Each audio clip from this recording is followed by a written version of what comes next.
Halo Tribuners, Live Update Top 10 kembali hadir mengawali aktivitas Anda. Edisi kali ini kami akan menyajikan 10 informasi baik dari dalam negeri maupun mancanegara yang tengah menjadi sorotan.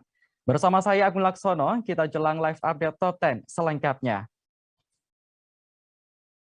Kita awali berita pertama, Tribuners. Presiden Ukraina Volodymyr Zelensky mengecam NATO karena menolak memberlakukan zona larangan terbang di negaranya.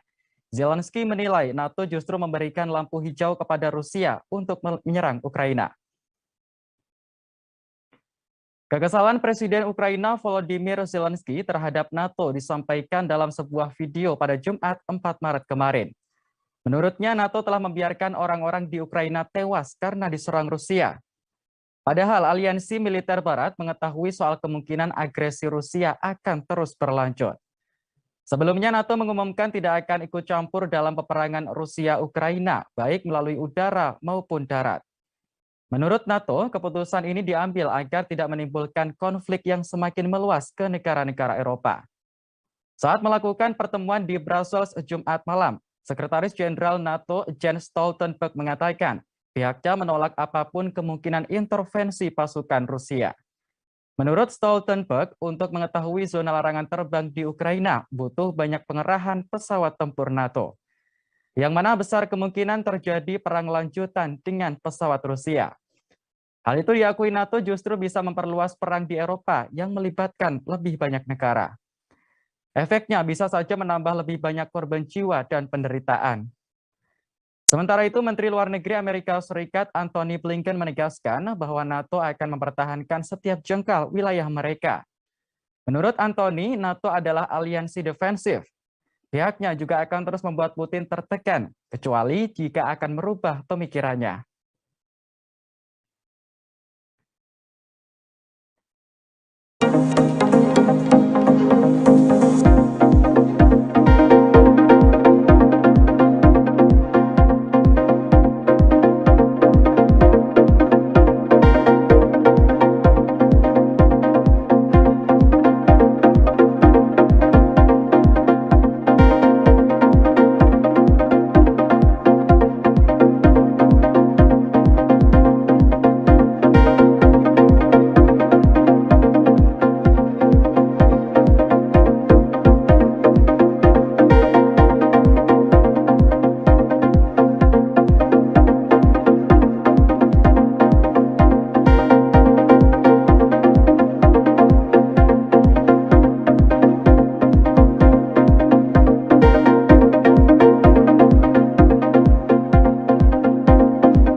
Peperangan antara Rusia dengan Ukraina sudah berlangsung selama 10 hari.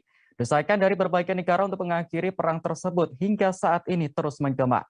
Namun Presiden Rusia Vladimir Putin mengajukan 3 syarat yang harus dipenuhi agar perang bisa dihentikan. Hal ini disampaikan Putin kepada Presiden Prancis Emmanuel Macron melalui sambungan telepon beberapa waktu lalu. Putin menegaskan perdamaian hanya akan datang ke Ukraina jika menerima 3 syarat mutlak yang ditetapkan Rusia. Dalam sambungan telepon itu, Putin menyatakan bahwa Rusia siap bernegosiasi dengan perwakilan Ukraina. Namun Putin menekankan bahwa solusi damai untuk Ukraina hanya bisa terjadi jika kepentingan keamanan Rusia dijamin secara sah. Dirinya lantas mengajukan 3 syarat mutlak kepada Ukraina agar peperangan segera bisa diakhiri. Syarat pertama yakni kedaulatan Rusia atas semenanjung Crimea diakui. Kemudian yang kedua, demilitarisasi dan denazifikasi Ukraina. Serta yang terakhir adalah memastikan Ukraina tetap bersikap netral. Putin menegaskan ketiga syarat tersebut tidak bisa lagi ditawar. Alasannya yakni kapasitas dan kapabilitas Ukraina untuk membangun senjata nuklir telah mengancam eksistensi Rusia. Diakui Putin, Ukraina memang memiliki kompetensi merakit senjata nuklir sejak zaman Soviet. Selain itu, ibu kota Kiev juga punya keahlian mengembangkan dan memproduksi peluru kendali. Putin menilai negara-negara barat berpotensi membantu Ukraina dalam pembuatan senjata secara diam-diam. Skenario tersebut dianggap Putin bisa menimbulkan bahaya besar bagi Rusia.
Di tengah gencarnya invasi Rusia terhadap Ukraina, Amerika Serikat memamerkan sebuah pesawat yang dijuluki pesawat kiamat.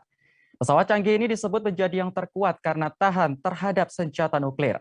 Aksi pamer yang dilakukan Amerika Serikat ini menyusul pernyataan Putin yang meminta pasukan nuklir untuk bersiaga. Kendaraan perang yang dijuluki sebagai pesawat kiamat ini memiliki nama Doomsday Plane. Amerika Serikat mengeluarkan pesawat tersebut dari hanggarnya pada Senin 28 Februari lalu untuk latihan udara. Selama terbang, pesawat Doomsday Plane diiringi beberapa jet peringatan dini untuk melacak rudal balistik. Kemunculan pesawat kiamat Amerika Serikat saat latihan ini memancing rasa penasaran publik mengenai performa dan ketangguhannya. Diketahui pesawat kiamat Amerika Serikat sebenarnya adalah Boeing 747 yang dimodifikasi dan diberi nama Boeing E-48. Pesawat seharga 200 juta dolar Amerika Serikat ini dirilis tahun 1980 dengan panjang 70,5 meter dengan tinggi mencapai 19,3 meter.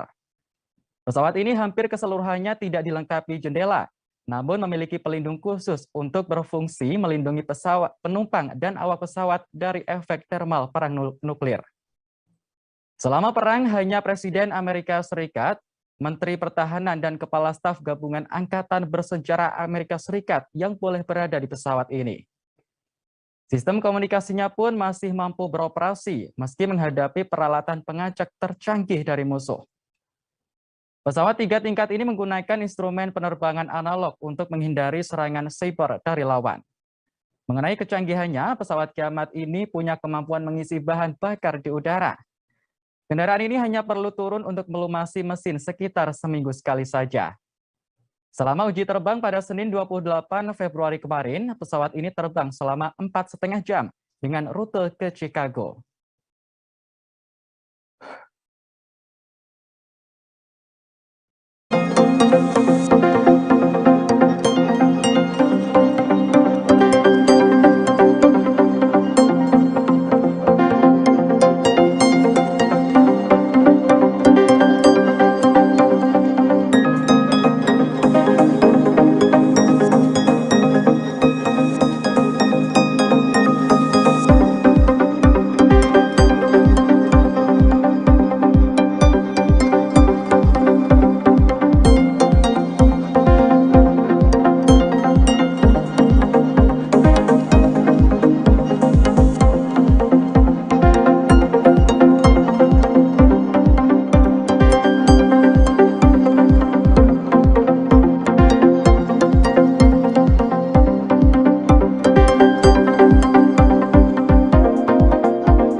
Ukraina rupanya tak tinggal diam menghadapi serangan bertubi-tubi dari militer Rusia sejak Kamis 24 Februari lalu. Pihak Ukraina mengklaim bahwa pasukannya kini telah membunuh 10.000 tentara Rusia. Tak hanya itu, bantuan dana yang telah terkumpul dari seluruh dunia mencapai 6,37 triliun rupiah. Hal ini disampaikan oleh Menteri Luar Negeri Ukraina, Dmytro Kuleba pada Sabtu 5 Maret 2022.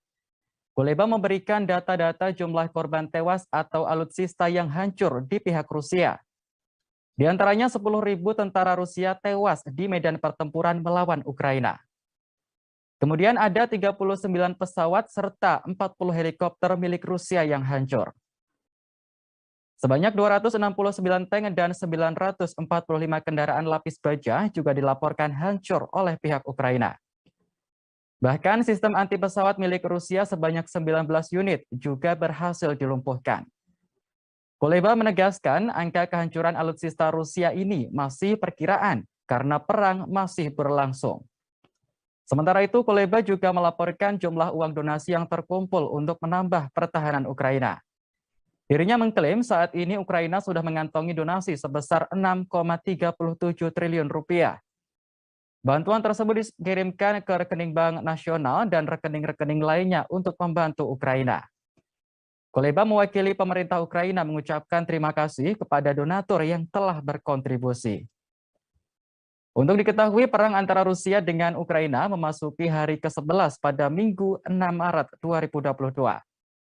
Menurut laporan PBB, jumlah korban tewas akibat peperangan ini mencapai 351 orang. Sementara lebih dari 1,2 juta penduduk Ukraina mengungsi ke wilayah yang lebih aman.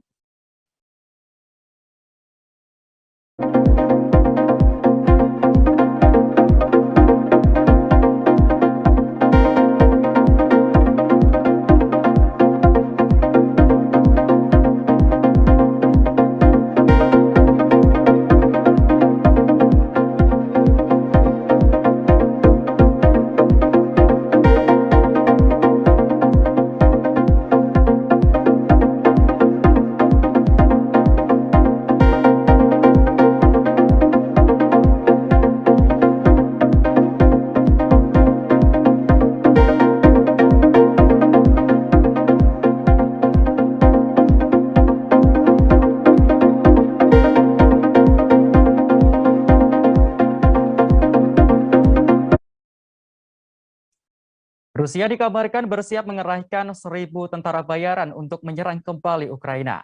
Diperkirakan pasukan tersebut akan terjun ke medan pertempuran beberapa hari hingga pekan mendatang.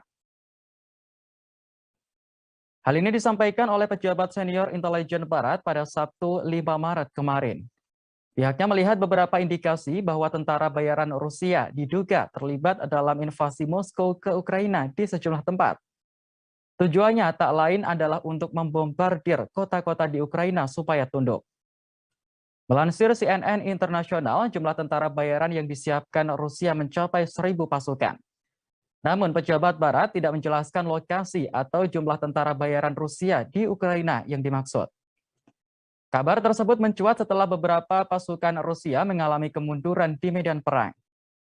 Termasuk konvoi besar-besaran di utara Kiev yang sebagian besar terhenti beberapa hari terakhir. Disebutkan bahwa pasukan tentara bayaran akan membentengi unit yang lesu saat invasi Rusia ke Ukraina memasuki akhir pekan kedua. Sementara itu, pejabat Amerika Serikat dan Barat memperkirakan Rusia meningkatkan kecepatan dan kekuatan serangannya di pusat-pusat populasi utama Ukraina, termasuk ibu kota Kiev. Pejabat lain mengklaim bahwa Rusia menggeser strategi dari target militer ke warga sipil, sehingga lebih banyak serangan yang difokuskan pada pusat-pusat populasi. Seperti diketahui bersama, perang antara Rusia dan Ukraina sudah berlangsung lebih dari 10 hari sejak invasi pertama, yakni pada Kamis 24 Februari lalu. Kedua negara tersebut saling mengklaim adanya kehancuran yang ditimbulkan akibat perang. Namun fakta yang paling banyak disorot ialah serangan-serangan Rusia telah mengakibatkan ratusan warga sipil Ukraina tewas. Bahkan akibat peperangan ini, jutaan penduduk Ukraina mengungsi ke wilayah yang lebih aman.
Kita beralih ke informasi dalam negeri, Tribuners. Pria bernama Nelson Sarira menjadi satu-satunya korban yang selamat dalam insiden pembunuhan oleh kelompok kriminal bersenjata atau KKB di Papua. Ia berhasil dievakuasi petugas pada Sabtu 5 Maret kemarin setelah 3 hari dihantui ketakutan. Proses evakuasi dilakukan tim operasi Damai Kartens yang dipimpin langsung oleh Kombes Pol Muhammad Firman.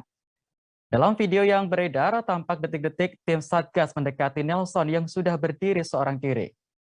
Nelson mengenakan jaket berwarna orange dan langsung masuk ke dalam helikopter setelah mendapatkan kode.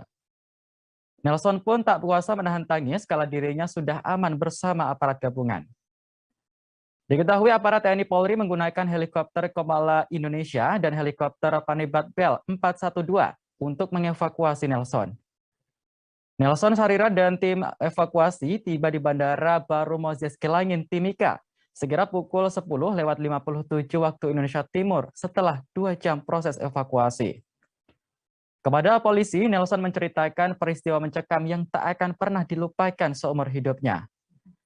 Nelson menuturkan bahwa setidaknya 10 orang anggota KKB menyerang basecamp mereka. Para pelaku membawa berbagai macam senjata tajam seperti parang, kapak, dan lain sebagainya.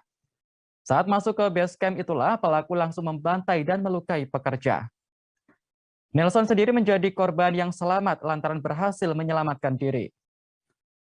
Diketahui sebelumnya serangan KKB tersebut terjadi di Tower Base Transceiver Station atau BTS 3 Telkomsel, Distrik Beoga, Kabupaten Puncak, Papua pada Rabu kemarin.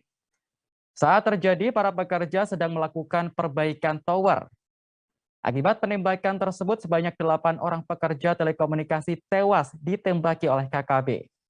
Sementara seorang lagi, yakni Nelson, berhasil selamat dari serangan KKB. Ia pun sempat melambaikan tangan meminta pertolongan melalui kamera CCTV.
Kelompok adat Ninik Mama menolak bantuan sebesar 2,35 miliar dari Menteri Agama Yakut Khalil Qomas untuk korban gempa Pasaman Barat.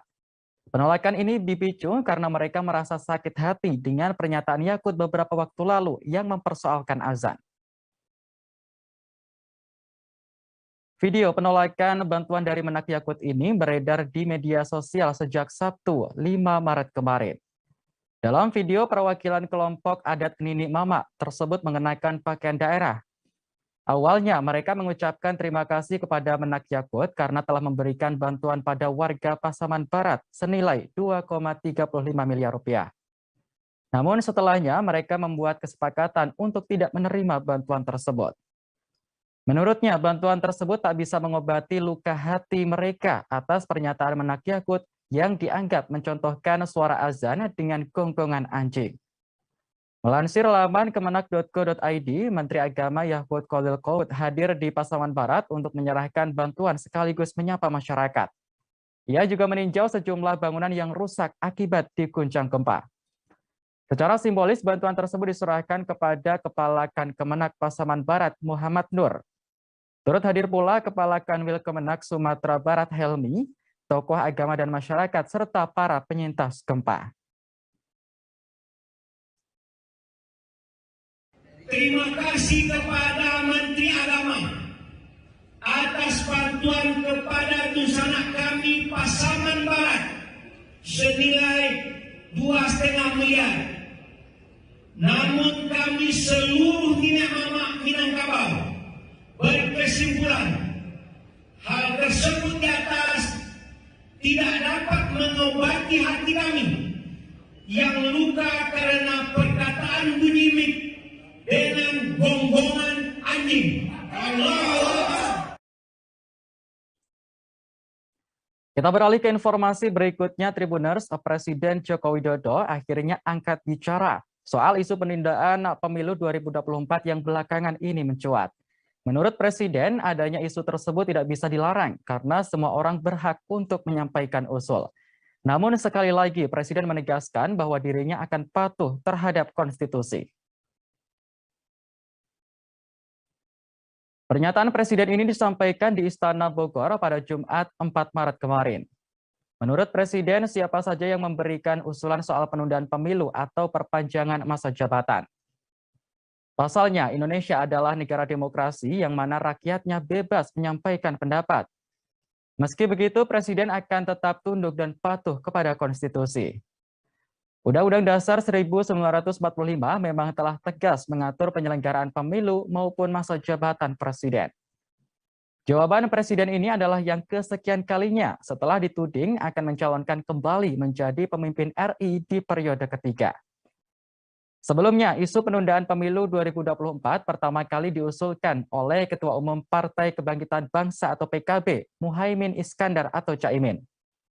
Sejumlah partai politik seperti Golkar dan PAN juga menyetujui dan memberikan respons positif akan usulan penundaan pemilu ini.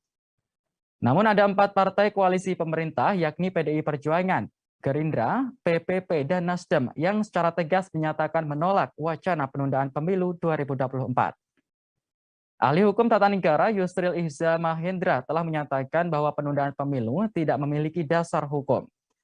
Dalam konstitusi sudah jelas bahwa pemilu dilaksanakan setiap 5 tahun sekali. Penundaan pemilu itu juga disinyalir akan mengakibatkan lahirnya pemerintahan ilegal. Sebab dijalankan oleh penyelenggara negara yang tidak memiliki dasar hukum.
Masyarakat Indonesia dihebohkan dengan temuan kandungan zat kimia pada produk kopi kemasan yang beredar di pasaran.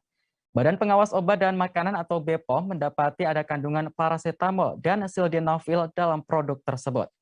Temuan ini lantas memunculkan pertanyaan seberapa berbahaya zat kimia tersebut apabila dikonsumsi. Kepala BPOM Penny Kalukito mengatakan penggunaan bahan pangan yang mengandung bahan kimia obat ini beresiko pada kesehatan seperti gangguan jantung dan gangguan hati. Bahkan menurutnya konsumsi terhadap bahan pangan yang mengandung bahan kimia obat bisa menyebabkan kematian.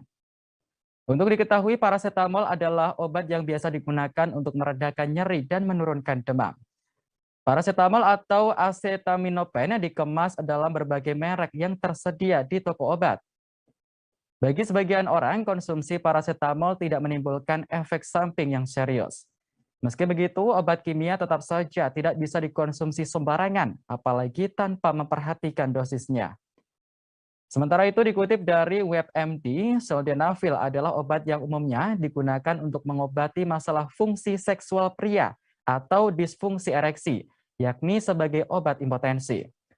Obat ini dalam kombinasi dengan rangsangan seksual akan bekerja dengan meningkatkan darah ke penis untuk membantu pria mendapatkan dan mempertahankan ereksi. Dengan kata lain, kegunaan sildenafil yang terkandung dalam kopi kemasan tersebut biasanya terdapat pada obat-obat Viagra.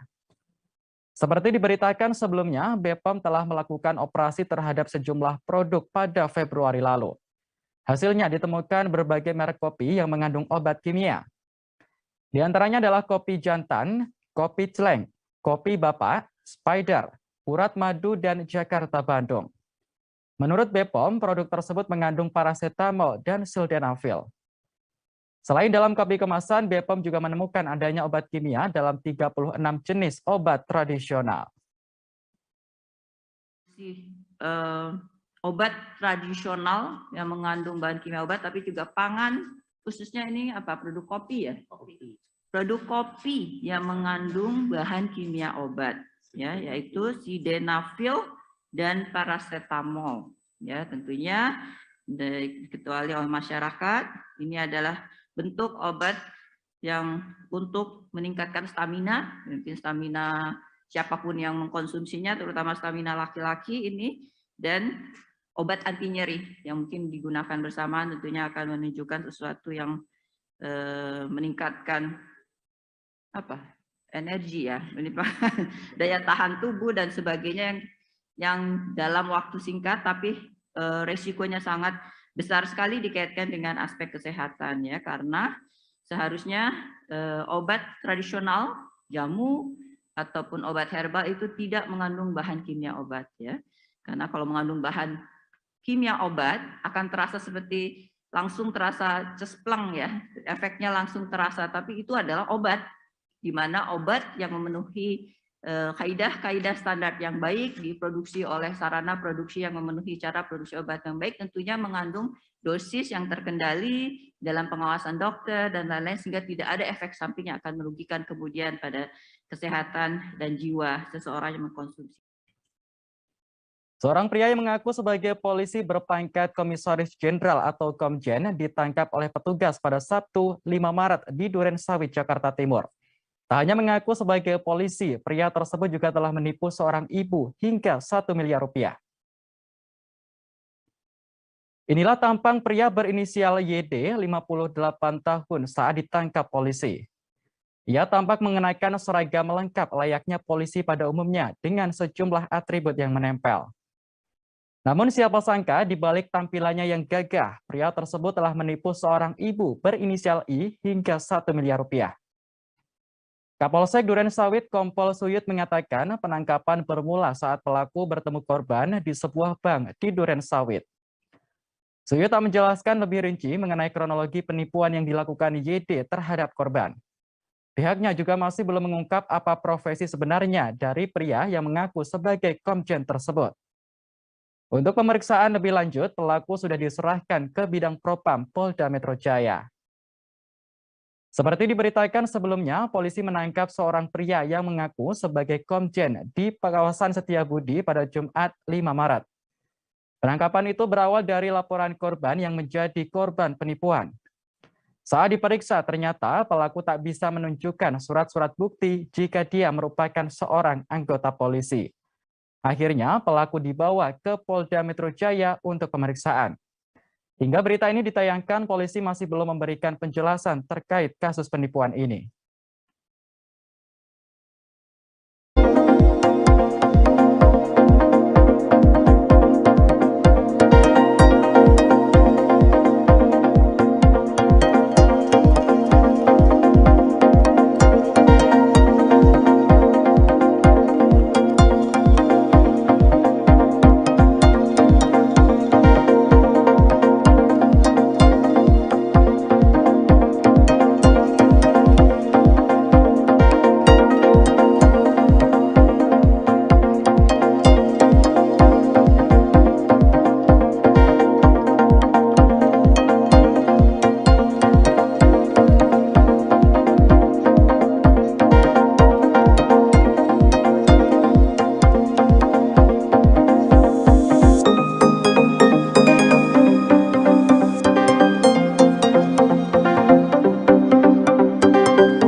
Baik Tribuners, informasi tadi sekaligus menutup jumpa kita dalam live update Top 10 kali ini. Jangan lupa untuk terus perbarui informasi Anda di kanal YouTube Tribunnews. Saya Agung Laksono pamit undur diri. Terima kasih dan sampai jumpa.